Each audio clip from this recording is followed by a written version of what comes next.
at 303 Car Care, I'm Bob Galiska. If you haven't already, make sure to like and subscribe to the channel so you don't miss an episode.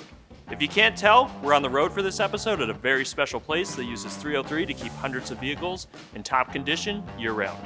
This is the American Muscle Car Museum in Melbourne, Florida. It is a private collection of Mark Pieloch, but it does open up to nonprofit charity events, car clubs, and educational tours for kids. The 400-plus car collection includes modern vehicles of all badges, but its bread and butter are the classic American muscle cars born out of the 50s, 60s, and 70s. We have an awesome opportunity today to get a look at both ends of the spectrum. What we're driving and detailing today are a pair of incredible Shelbys. First, a 67 Shelby GT500 in Brittany blue with white stripes. This is one of just 348 with this color and trim combination. And on the other side is a modern counterpart, a 2023 Shelby Mustang Convertible. This was made to commemorate Carroll Shelby's 100th birthday, finished in grabber blue metallic with black stripes. It is number 57 of just 100. 2 generations of Shelbys with 2 plans of attack. To break down what we're going to be doing today, we're joined by 303 brand manager, DJ. DJ, these are museum pieces, so what do we have to look at when detailing cars that are in this condition? So normally I kind of lay out the plan of attack, but since we're on location, why not defer to someone who does this every day? We're joined now by Ed Diedick, the operations manager here at the museum. Thanks for coming on, Ed. Great to see you again. Today I'd like to talk about a couple of Shelbys right out of collection that we just recently finished servicing, and they need to be detailed, and we can go over how we do this at the American Muscle Car Museum. Awesome, let's take a look. Right here we've got a 1967 Shelby. This is done in a Brittany blue, which is a very rare and unique color in itself, but you can see this car stands out. We'll probably go over it with speed detailer, a little bit of protect it, and go from there and bring it back up to standards. Now we come to the car next to it. This is a 2023 100th anniversary Carroll Shelby edition. This is a factory finish and more of a modern finish, so we're going to approach this one differently. This had a little bit more aggressive testing done to it, so this one we're going to need to wash. We're also going to treat the top, treat the interiors, and treat the tires, and here again, bring this back up to the museum level. So at this point, what I'd like to do, let me show you some of the products we use and how we do things. Awesome, let's get started.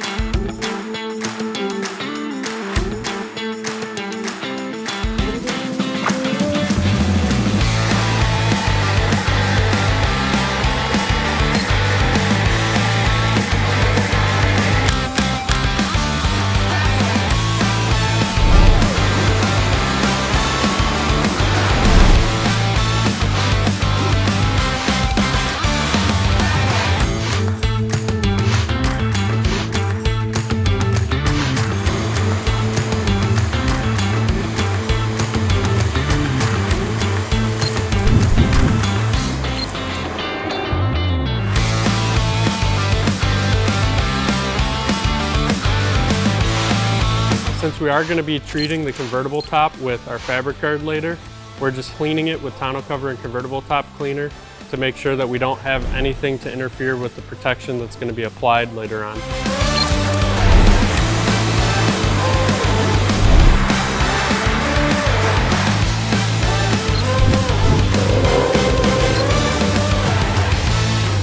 So we just got done washing the 23 Shelby. Ed, is there anything you want to hit on from the wash?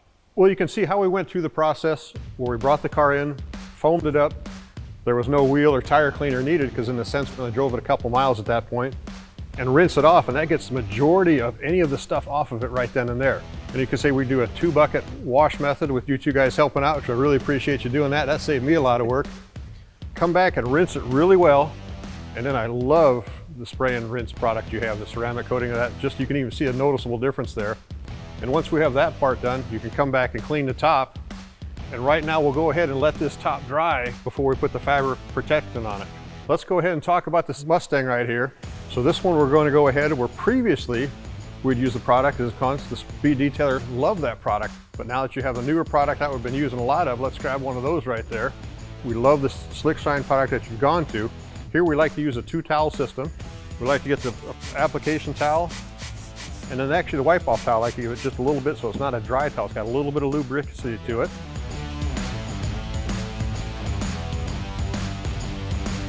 Come back with our second towel, it's nice and dry.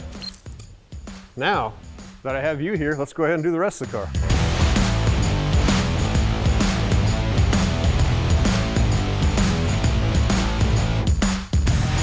DJ, one thing that I often see overlooked is just wiping out the door jambs, hood jambs. And the nice thing about the products you guys have as far as the slip shine is if you get a little bit on your glass or your interior panels, you're fine to wipe it off. Now, as you can see, that wasn't a whole lot of work to do it. I mean, towels, take a look at your towels, they look pretty clean. But at the same time, you can see the car just looks a touch better. We can go ahead and hit the interior.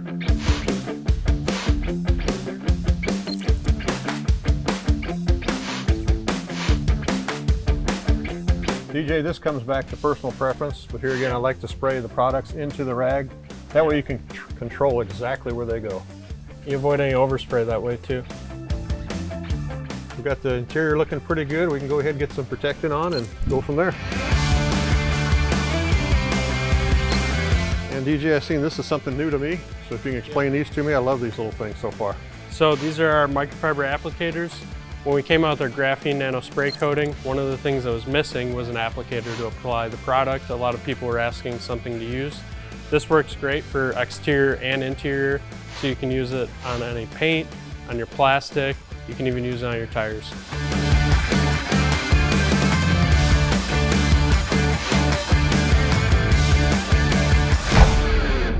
Okay, Gigi, that was something that we did with a car that we just did some minor test driving on. You can see it didn't need a whole lot. However, when you wiped it down, you can see a little bit of dirt here and there. Now we're gonna go ahead and come back to the 2023, and we're gonna go ahead and fabric guard the top. And this may seem like an extra step, but for us, we've got the whole rest of the car looking good. We've got everything. We don't wanna get any of the fabric guard on the car itself. We're gonna go ahead and plastic it off and mask it off. So let's go ahead and do that step now.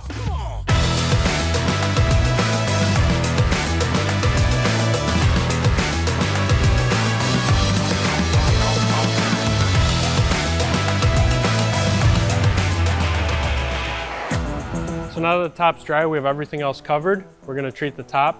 One of the things with fabric guard is you wanna make sure you're in a well-ventilated space. You don't wanna do it in a closed-off tiny garage. This is a pretty open space, so we're good to go there. And then you wanna spray it on there and let it cure for 24 hours without getting wet. That'll let the product make sure it soaks into the top and all the protection is applied and it lasts as long as it's supposed to.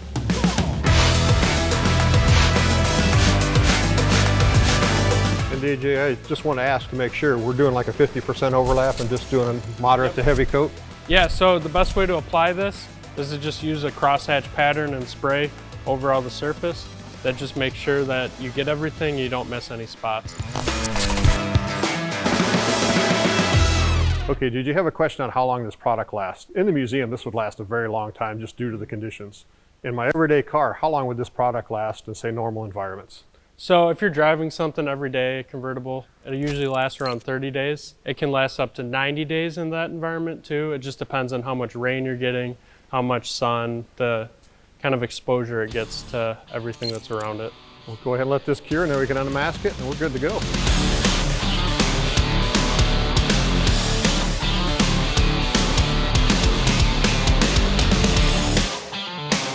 That wraps up the work in the garage. Just a couple hours to clean up both incredible Shelbys.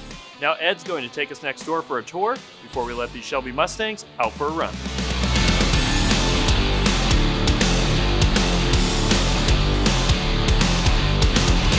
All right, Ed, we made it over here to the museum. Tell us a little bit about what you guys do here. As you come into the grounds, you see this 42 acres of well-manicured grounds. You see all the solar panels, and this place is 100% solar powered. As you come into the front showroom, you can see the beginning parts of this. This is where we start the fundraisers, the car events, and everything else here. Of the 480 car collection, one of the staples of the collection is the Ford GT collection part about it. Okay. As you can see, I mean, this is world renowned. This is Ford Motor Company's actually told us this is one of the largest Ford GT collections in the world. Wow. On the center turnstile, we have one of the original Allen Man cars. They made two of those prototypes, and that is number one of the two. That's an all aluminum body, 289 car. Competed in the time trials at the 24 Hours of Le Mans in 1966. You see the gas pumps, the neon signs, the boat motor collection, up on the wall, the bicycles. And also, we've got some Cobra cars over here. 1966 427 Cobra. If you look at that car, that's a street model. It actually has some competition mods to it, but it's a great looking car, and it's an original 427 Cobra. As you come around the rest of the room, you see some of the newer or the modern Ford GTs, and these are done in the heritage colors. You can see the 1, the 2, the 9.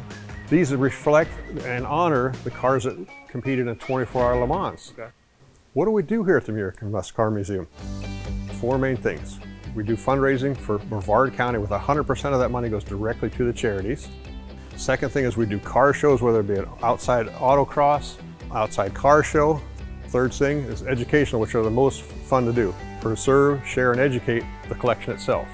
The last thing we do is thank you events. And what I mean by that is it can be for police and fire departments, it could be 911 operators, and our largest event of the year is for veterans, and we do a Veterans Day open house for veterans and their family. Okay. So thank them for the quality of life we have in America here.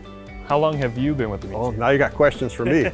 I started here at the museum, actually I was still in the planning stages back in 2014. Okay. Museum was finished in October of 2016. We had our first fundraising event for breast cancer awareness, and we raised over $100,000 on our first fundraiser. That's awesome. So we're very proud of that. And before that, I actually had my own restoration shop, and that's how I met Mark and started at that. Okay. I've been here on site full-time since 2016 here in Florida, and before that we were going back and forth. We had the cars previously stored. All right, so this for anybody would already be a super awesome collection, but this is just a small piece of what you guys got. You have more Ford GTs, you got other amazing muscle cars, Porsches, all kinds of stuff in the back. Should we go check that out? Absolutely. All right, Head that let's way. go.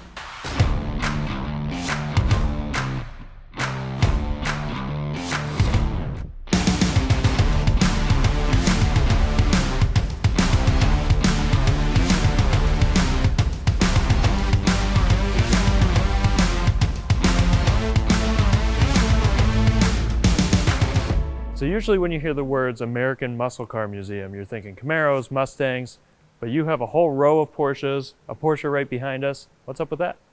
Well, we got to go back in time a little bit.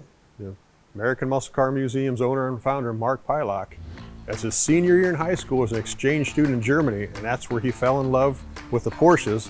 And they had a neighbor that gave him a ride in a 911, and that just right there he was in. We have a car right behind us. This is a 1959 Porsche 718 RSK Spyder. They made 10 of these. This is number 6 of the 10. This is the first one with independent suspension on it. This has competed at Nuremberg, at Sebring, at 24-hour Le Mans.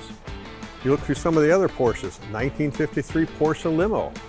And then we actually have some Porsche tractors from 1957 to 1962. These were done 1-cylinder, 2-cylinder, 3-cylinder, and 4-cylinder. They didn't go over very big in the US, but however, that shows some of the stuff that Porsche actually made. Then as we come down, we come to some of the modern Porsches, the Sport Classics, the lightweights, and you'll see a lot of different colors. They call them a PTS, or paint to sample colors. We have some of the kids groups have named this one row the Skittles row just because of all the bright colors. You know, as you come around the corner down in the turntables, you have some of the Porsche supercars. The 718 also has a big brother, a 918 Spyder back there in Riviera Blue. And we also have a 959, which is, here again, the Porsche supercar at the time. A couple Carrera GTs, and you look at them, there's a lot of performance, there's a lot of design in that. And you know, a muscle car is just not America, it's international and worldwide. All right, let's get a little closer look. All right.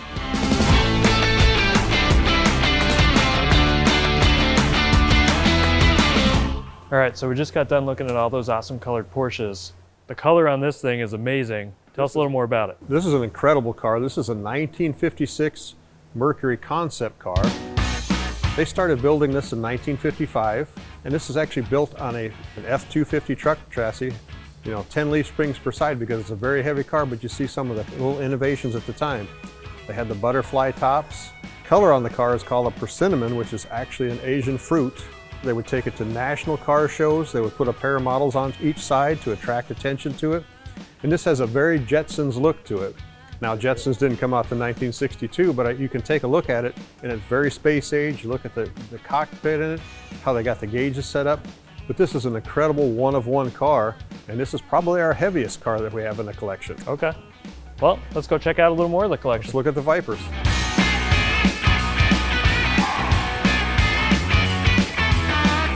Made our way down to Viper Row. Tell us a little bit more about the Viper collection. This is something we're really proud of as far as having a Viper collection here. All these cars you see on this rack here have less than 100 original miles. And we have the first gen of the beginning of Viper in 1992, all the way to 2017. Right in front of us right here, we got a 2004. This is one of the Dodge Viper commemorative competition editions. You know, if you like Cincinnati Bengal colors, that's the car for you. Next, that's the 2017. That's the VIN number 1 of the GTSR editions they had. You know, we've got the pickup right there with the Viper. That's an SRT10 truck right there.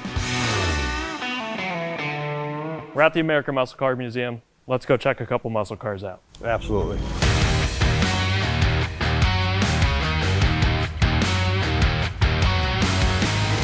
Thanks so much for showing us around the museum and the awesome collection you guys have here. But we're ending in front of these Camaros. Tell us a little bit about them.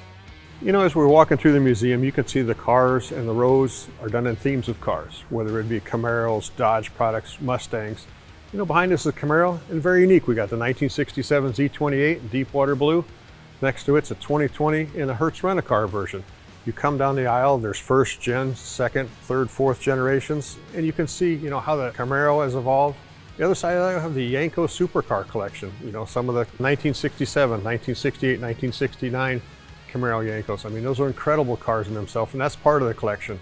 And also as a reminder, each car you see in the collection, there's at least 15 to 20 pictures on the website and a little write-up on each car. So if you missed something walking through or haven't had a chance to visit, that's a perfect place to see it. Yeah, and for everybody online, be sure to check out their website. Like you said, they have a bunch of information on there, tons of photos. But right now, we have 2 clean Shelbys sitting outside. I think we should go play with them. Let's go check them out. All right, let's go.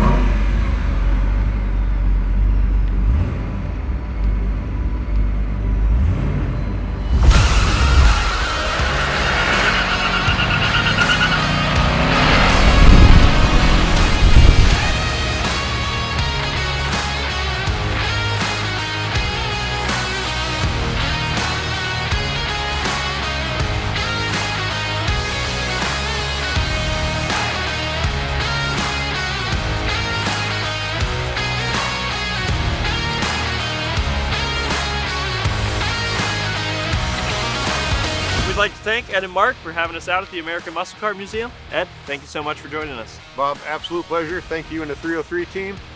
If anyone has any questions about the American Muscle Car Museum, please visit AmericanMuscleCarMuseum.com. Thanks again for coming out. All right, thank you. All the products you saw in today's episode can be found on Amazon and at major automotive retailers near you. Be sure to smash that like and subscribe button. See you next time on 303 Car Care.